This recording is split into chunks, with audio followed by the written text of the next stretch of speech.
Inabot po ng panganganak. Ari po. Inabot po ng panganganak yung aming pasyente. Ayan po. Nagkakagulo ang ilang residente dito sa Lemery, Batangas. Ilang saglit pa, makikita ang isang dalagita na nanganganak na pala sa kalsada. Anak na! Hindi na ba sa hospital? Labas na naman ang bata. Tulong-tulong ang mga tao sa pagpapaanak sa babae na 16 na taong gulang lang pala. Maririnig din sa video ng sinabing tinanggihan di umano ng isang ospital ang buntis. Galing po sila ng emergency. Alam po nila na manganganak na po ang aming pasyente. Pinalabas po nila. Tama po ba ang ginawa nilang ito? Ayan po. Nandini po kami sa labas. Inabot po. Inabot po ang pasyente ng panganganak. Kaya inabutan siya ng panganganak sa kalye. Ayan po ang bata. Yan. Nanganganak ho. Nasa kalsada ho kami. Habang nasa tricycle daw sila, lumalabas na yung ulo ng bata. Buti na lang daw naka-diaper. Hanggat inabutan na siya ng panganganak dito mismo sa lugar na to. So, can you imagine yung takot ng bata at pati yung sakit na kanyang naranasan habang nanganganak dito sa gilid ng kalsada? Kung matatagalan pa po yung baby, sa nakita ko at sa mismong nakita ng dalawang mata ko, hindi na po kaya. Nakanganga na po yung baby. Yung baby. Kaya sa ano ko... So yung buong ulo niya lumabas opo, na. ito po ulit. Pero hanggang dito lang po na ano siya. Naipit na rito. Delikado siya. Lakasan mo yung loob mo. Dahil pag hindi ko naalilabas yung inunan, mamamatay ka. Ano ang katotohanan sa likod ng pangyayaring ito? Ano nga ba ang mga programa ng pamahalaan para sa mga batang inang tulad niya? Buhay po to ng tao. Buhay po na mag-ina. Hindi po dapat nila ginawa yun.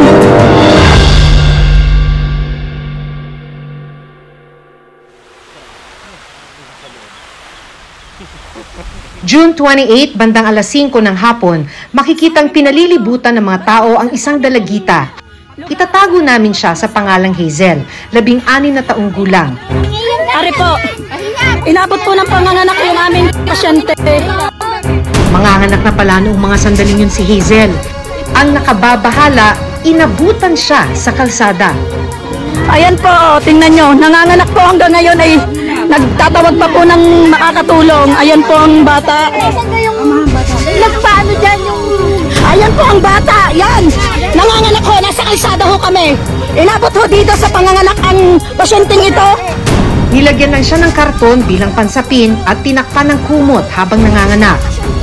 Matapos ang ilang minutong pag-ire,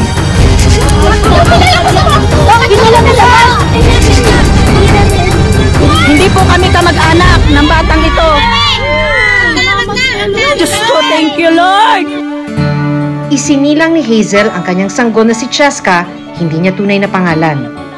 Leg na leg po yan. Nandito po kami sa kalsada. Nasa kalsada po siya nanganganak ng Diyos ko. Ari po ang bata. Ayan po ang bata. Pagkalabas ng sanggol, binuhat ng mga residente si Hazel para iuwi muna sa kanilang bahay para makapagpahinga at malinisan ang mag-ina. San Luis po. Matapos ang panganganak sa kalsada ng dalagita, kinabukasan pa siya nadala sa ospital sa tulong ng kanilang barangay. Ito ay naalis na po. Punta po sila sa private. Ayan po. Agad isinakay sa ambulansya si Hazel at kanyang bagong silang na sanggol para dalhin sa isang private clinic matapos umanong tanggihan sa isang pampublikong ospital.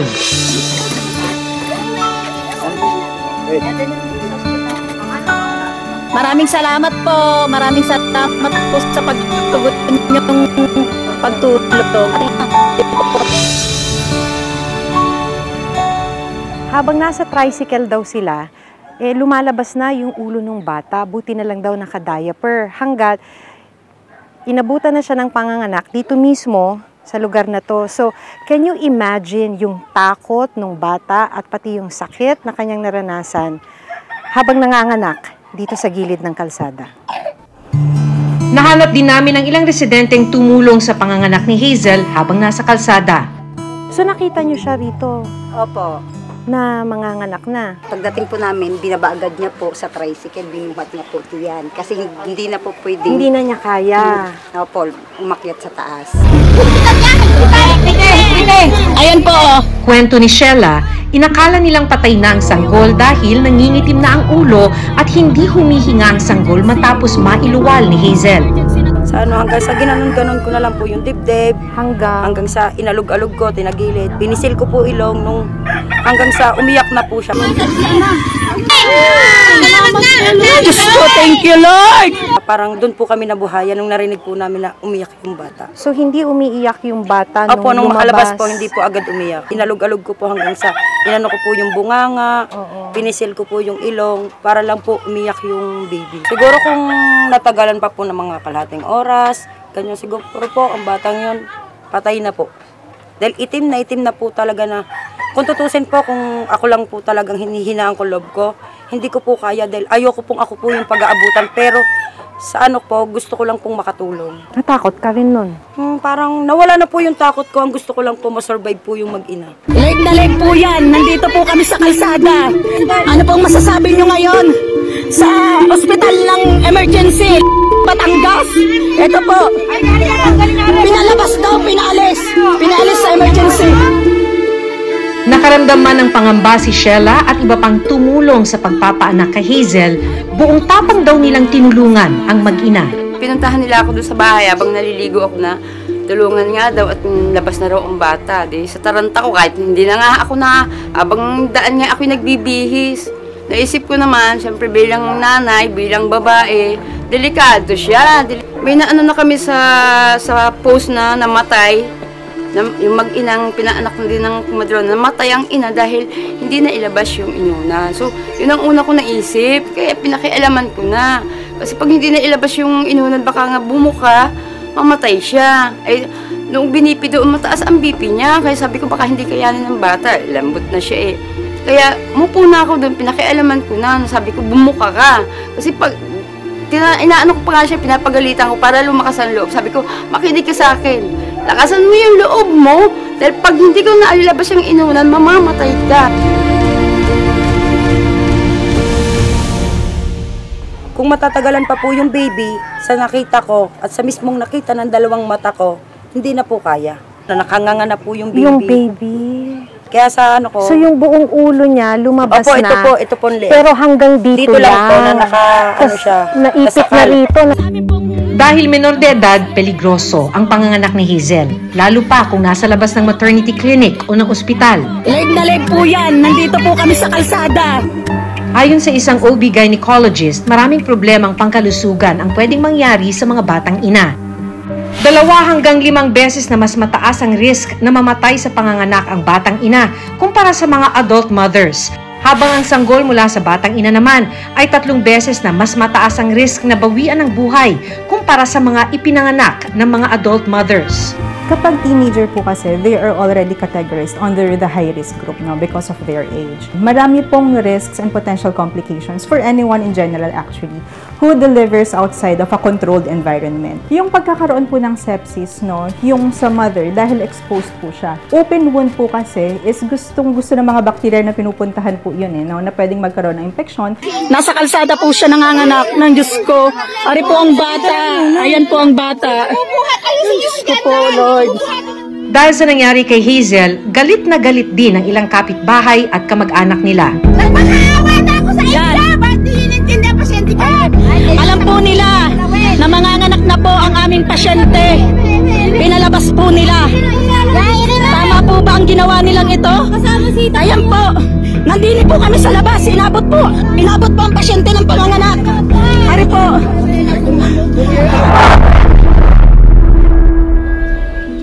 Makalipas ang 3 araw, binalikan ng uploader ng video na si Manilyn si Hazel sa loob ng kanilang bahay. Dito muling ikinwento ni Hazel ang nangyari sa kanya. Bakit doon ka nanganak sa sa kalsada? Dahil sa emergency, Oo. tinanggihan mo kami, pinalis po. Salamat daw po sa mga nag-alala kay at sa mga nagtatanong po sa kanya. Ayan po. Ito po ang kanilang tinitirhan.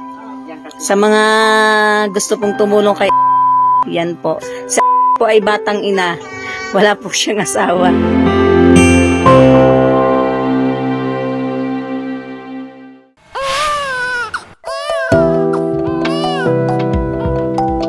Binisita rin ng Reporter's Notebook sina Hazel at Baby Cheska.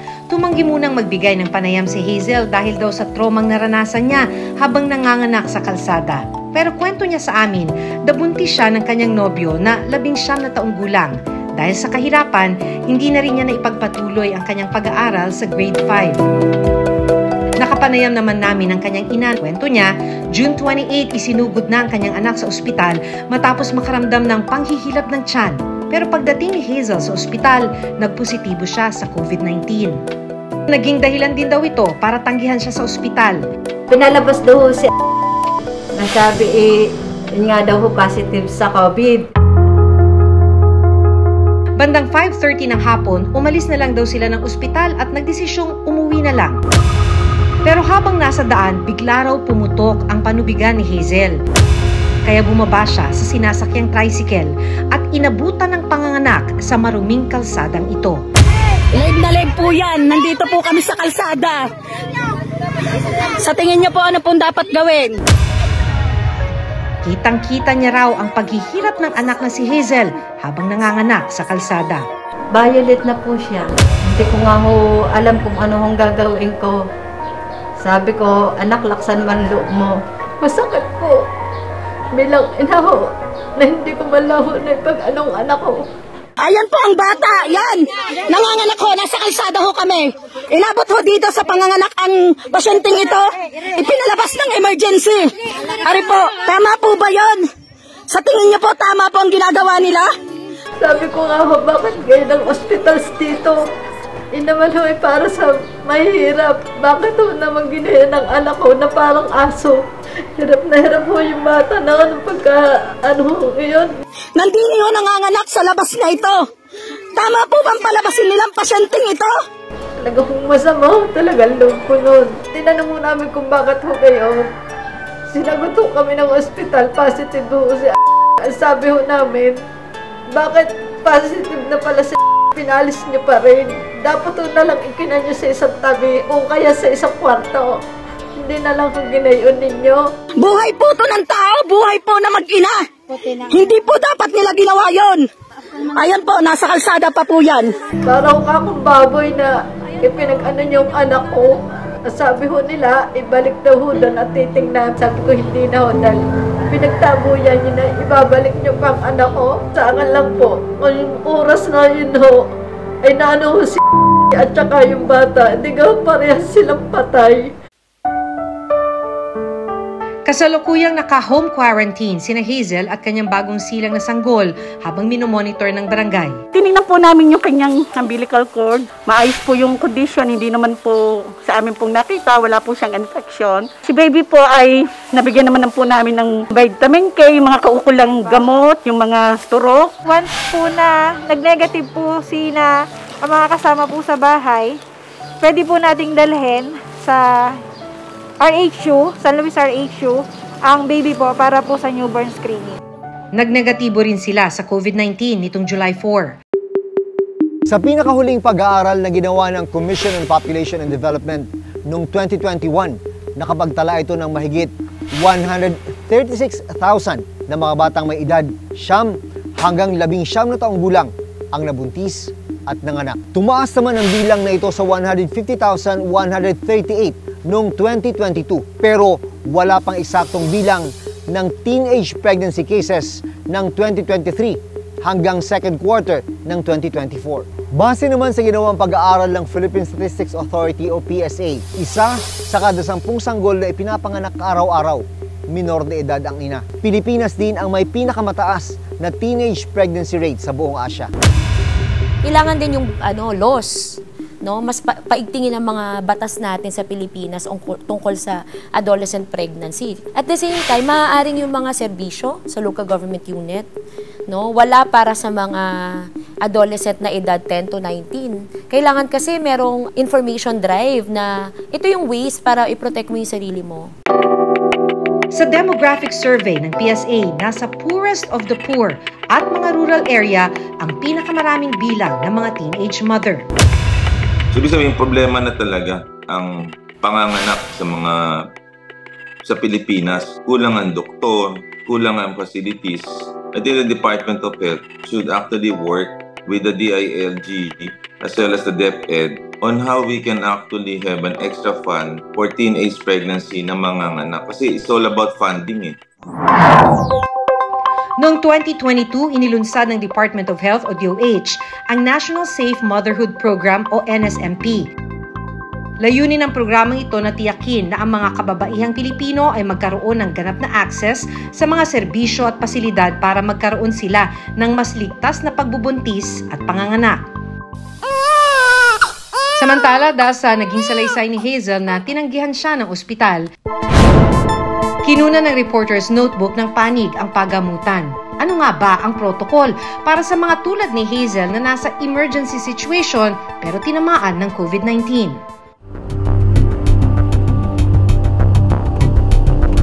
Nito lang Miyerkules, pinuntahan ng Reporter's Notebook ang ospital na tumanggi o manong tumanggap kay Hazel. Gusto sana naming linawin kung ano ang katotohanan sa mga paratang laban sa kanila. Susubukan natin humingi ng paliwanag kung bakit tinanggihan nilang i-admit ang isang menor de edad na malapit ng manganak. Ayan po, nandini po kami sa labas, inabot po ang pasyente ng panganganak. Ari po, ayan po ang bata, yan, nanganganak ho, nasa kalsada ho kami. Susunod. Tao po. Hi. Good afternoon po. I'm Maki Pulido po from GMA 7. Kasama ko po yung mga taga-Reporter's Notebook.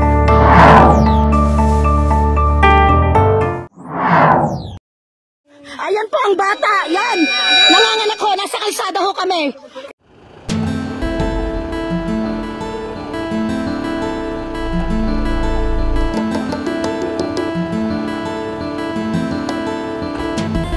Pinuntahan ng Reporter's Notebook ang ospital na tumanggi o manong tumanggap kay Hazel. Tao po. Hi. Good afternoon po. I'm Maki Pulido po from GMA 7. Kasama ko po yung mga taga-Reporter's Notebook. Okay lang ho. Wala mo ng video. Ang nakausap natin ay yung officer in charge ng ospital. Sabi niya, hindi pa raw sila makapagbigay ng pahayag kasi ang gustong makausap muna, bago sila magbigay ng pahayag, ang gusto munang makausap ng medical director ay yung mismong doktor na tumingin dun sa bata na malapit ng manganak. Ang problema, yung doktor na yon out of town daw. Walang maibigay na dahilan pero basta out of town daw at hindi pa raw nila masabi kung kailan babalik. Ano pong masasabi nyo ngayon? Makalipas ang ilang araw, muli kaming nag-follow up sa kanilang sagot. Nagmakaawa daw po sa emergency. Wala pang opisyal na pahayag ang ospital tungkol sa di umano'y naranasan ni Hazel. Pero bukas ang Reporter's Notebook sa kanilang panig. Sinubukan din namin kunan ng pahayag ang Department of Health tungkol sa nangyari, pero hanggang ngayon, hindi pa rin sila sumasagot. Samantala, patuloy namang minomonitor ng barangay at ng Municipal Social Welfare Development Office o MSWDO ng Lemery, Batangas, sina Hazel at kanyang bagong silang na sanggol. Pinadalhan din sila ng groceries at mga gamot habang patuloy silang nagpapagaling. Ang aming pong tanggapan ay palagi pong bukas para po sa mga counseling para malampasan po nila ang pangyayari pong ito. Ang ina naman ni Hazel, gusto raw mabigyan ng hustisya ang anak dahil sa ginawang pagtanggi ng ospital sa kanyang anak. Gusto ko makapanagot ng kanunang anak ko, yung mga nurse na gumawa sa anak ko. 2 buhay yun, nanganganib nung araw na yun, hindi nila tinulungan. Sana ho, wag nang maulit kahit sinong buntis ang nangyari ho sa anak ko. Dapat lang naman ho nila tanggapin kung saan ho silang ospital dalhin. Dahil ho, nahihirapan ho dahil buhay ho ang pinag-uusapan.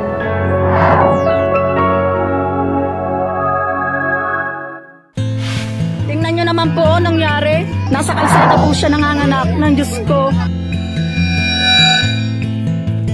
Palaging sinasabi ng pamahalaan na may mga programang nakalaan para protektahan ang mga nagdadalang tao at mga bagong silang na sanggol. Bata. Pero sa pagkakataong buhay na ang maaaring maging kapalit, malinaw na may kakulangan at marami pa rin ang napagkakaitan ng karapatan sa atensyong medikal. Kaya ang tanong, hanggang kailan nga ba magtitiis ang mga kagaya ni na Hazel at Baby Cheska? Tao po! Ako si Maki Pulido. Ako si Jun Veneracion at ito ang Reporter's Notebook.